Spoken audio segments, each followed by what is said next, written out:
Our next presenters kind of come to us from separate proposals that got pushed together here. So you're going to see actually everything from the theoretical to the practice on how using video to capture the mind is used. So please join me in welcoming Michael Jasiak, Nate Pairitz, and Carl James.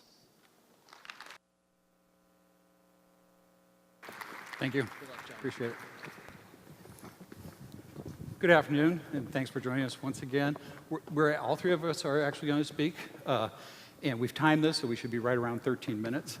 I'm going to talk a little bit about some of the new spaces available at IUPUI and IU Bloomington for producing video. Nate will talk about Kaltura, and then Carl will talk about the good work at Maurer School of Law and what they're doing using Kaltura for distribution of content. The rooms that I'm talking about right now, one's located here in Bloomington in Wells Library. It's in the East Tower, and it is right in the middle of the footprint of the CITL. It's one of those rooms right in the middle. Used to be a Cisco telepresence room. The Indianapolis room is in the basement of the University Library, and if you're familiar with that, it's right around the corner from the Lilly Auditorium, a hallway that you probably wouldn't normally go down, but it has an in-use light right outside of the door so you know where you're at.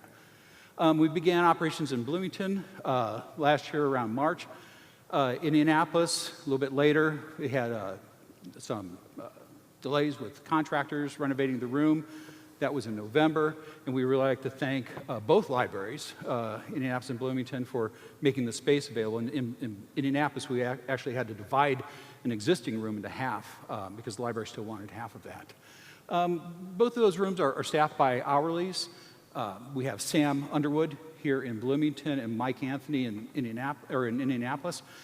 And to say they're hourlies, really, they're much more than that. Both of these people have years of experience producing content for video, specifically instructional content as well. So, they're in a perfect position to aid faculty, advise them, and bring maybe some new ideas to delivery of courses.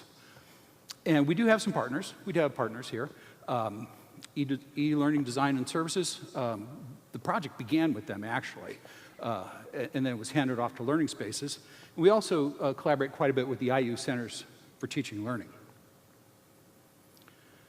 In the past, we had classroom studios, such as at Radio TV, very well-designed rooms that had lots of cabling in them. The equipment was very expensive, took up a lot of space. The lights were very hot, that generated a lot of heat, so the air conditioning was an important factor there. Usually there was a dedicated producer-director in the room, along with an engineer, because there was so much equipment. And we really, these were used mostly for live classes. We would go to IHETs, perhaps. And now, we kind of call these spaces, they're not in a teleproduction facility, they're in the libraries. And they're quite a bit more affordable, whereas a room before might cost $150,000 to $200,000 to outfit. Now it's a fraction of that.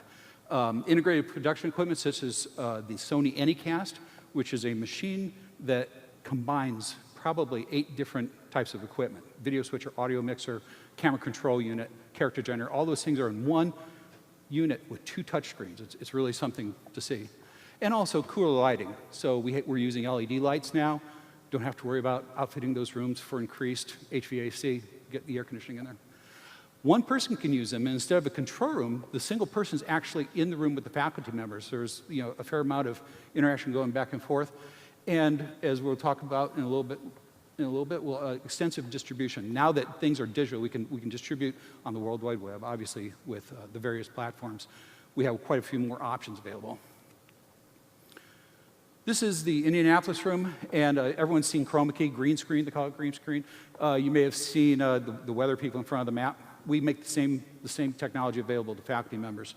The curtain behind this faculty member is gray, but you see a green glow coming from the camera because we have a ring of LED lights around there. Anything that camera's pointed at will turn green behind, and we can easily then replace the background with a different color. This is also in Indianapolis for larger groups or for faculty members who like to be more mobile and move around quite a bit. We also have the wall painted so we can move the curtain aside, and you will see, unlike the traditional studio where the cameras were fixed, there's a grid above the floor, and we can move those lights and those cameras to any location in the room. So we can do interviews, we can do actually performances, whether music or reading of poetry. We can do anything with these. This is a typical application using chroma key. This is a faculty member from the IU School of Medicine. Actually, this was something that Purdue needed, so we recorded it for them and sent them up. In the foreground, you see the Sony Anycast with all the touchscreen effects going on, but you can see he's in front of a gray curtain. But in the monitor, he's actually in front of a still of the what is it, Riley, in front of Riley. And also, we can combine in this shot. We've combined the chroma key effect with a picture-in-picture, so we were able to show the X-rays over his shoulder. This is Christine Barber from Bloomington. This is actually a course for the advanced college program that IU runs.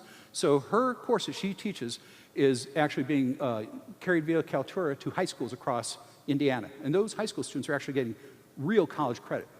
It's not advanced placement or anything. This is actual college credit. And this is what we typically see, putting a faculty member in front of his or her PowerPoint. We also have other background capabilities. We subscribe to a service called Video Blocks, which has thousands of motion backgrounds, still backgrounds, stock footage. And this is a case where we chose, and if you saw this, it was that just be slowly moving spots behind her, just kind of a relaxing scene. And you can see that we're using a lower third, as you typically would see in a television solution. This is all coming from the Sony Anycast, as well as a logo insert over her shoulder. This is an example of two PowerPoints. So we're able to actually, or I'm sorry, two picture-in-pictures, two PIPs.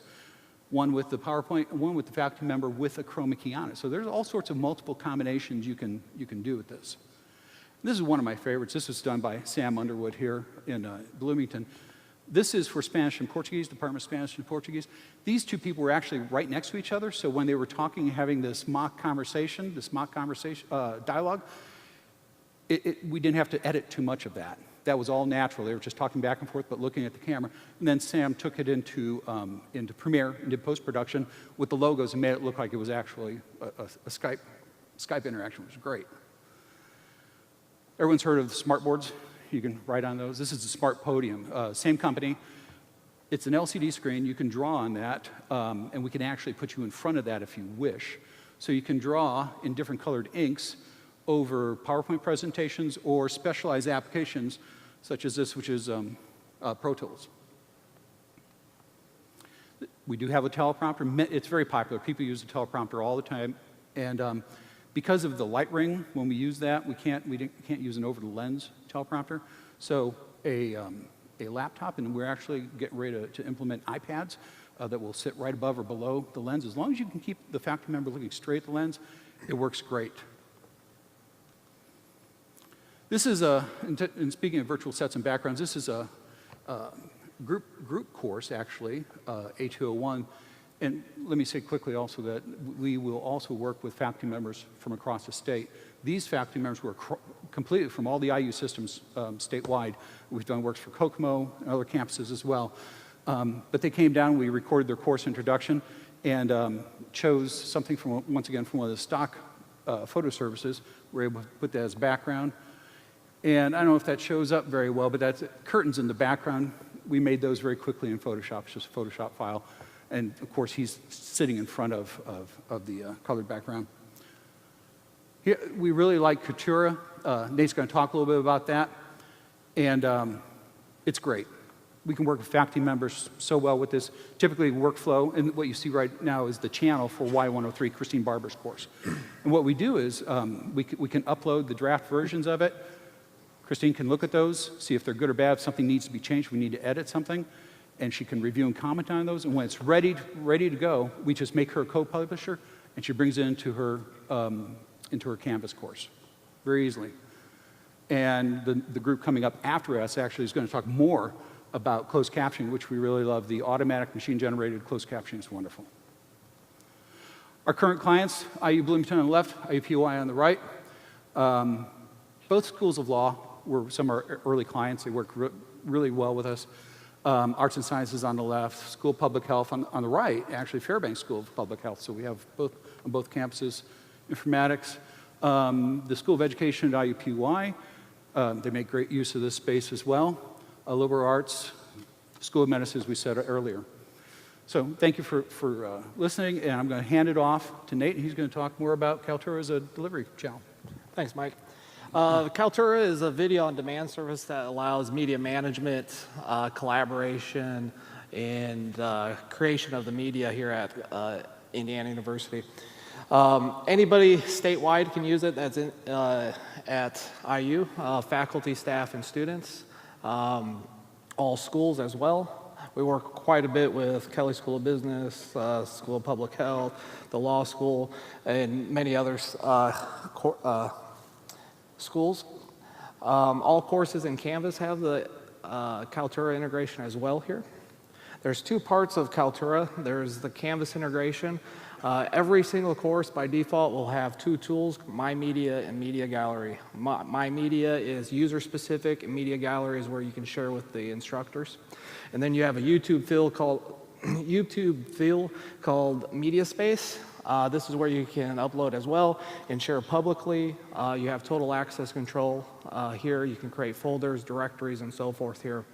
The nice thing about Kaltura is it'll take your media file and transcode it into about 8 different flavors, and then it uses adaptive playback and detects what device you're using, your internet connection, and sends the correct file to you so you don't see that spinning wheel of death here. Some things you can do in Kaltura is your media management, of course. You have access control. You can record straight into Kaltura. There's several different ways to. You can collaborate, edit, create playlists. You get full analytics. You can see who's watching, how much they watched, what they watched, and so forth like that. Coming in Kaltura is video quizzing, so you can create video quizzes inside of Kaltura. You can export grades, or you can send grades straight to Canvas gradebook. And then lecture capture features are coming as well. We currently use Echo360 for lecture capture, but Kaltura will hopefully be here. Quickly, some classes that are some scenarios is online education, flipped classrooms. All public speaking courses in Bloomington and IUPUI uses Echo to record their students. And the students go back and evaluate themselves and turn that in for a grade here. Training videos, I know IT training uses MediaSpace. You can go into MediaSpace right now, click IU, and select IT training and start taking classes directly from there. To get help at Kaltura, KB articles, there's plenty of KB articles. Instructors can contact the local centers of teaching and learning. Staff can contact Collaboration Technologies. And if you go to kaltura.iu.edu, you can get more information, and that's how you get to MediaSpace as well. And I'll turn it over to Carl here. Well, I'm into video, so all I'm going to do is show you a video. So here you go. This shows you how we should go ahead and go back and look at the private search law. doctrine, and especially as it applies to these sorts of online accounts. And if we were inclined to do that, where do you suggest we go with that? Give us the decision that we got this past summer that will always be known and always be read in law school casebooks as Obergefell versus Hodges. So join me first in welcoming Jim Obergefell. That's just her #1 priority. Okay. So the house is valued at $100,000. Now, when Al Overton and his friends came in that night, you testified you were well aware it was his 21st birthday. That's what he claimed, yes. And all of your employees and yourself. And all of these can be distributed through Kaltura. Thank you very much.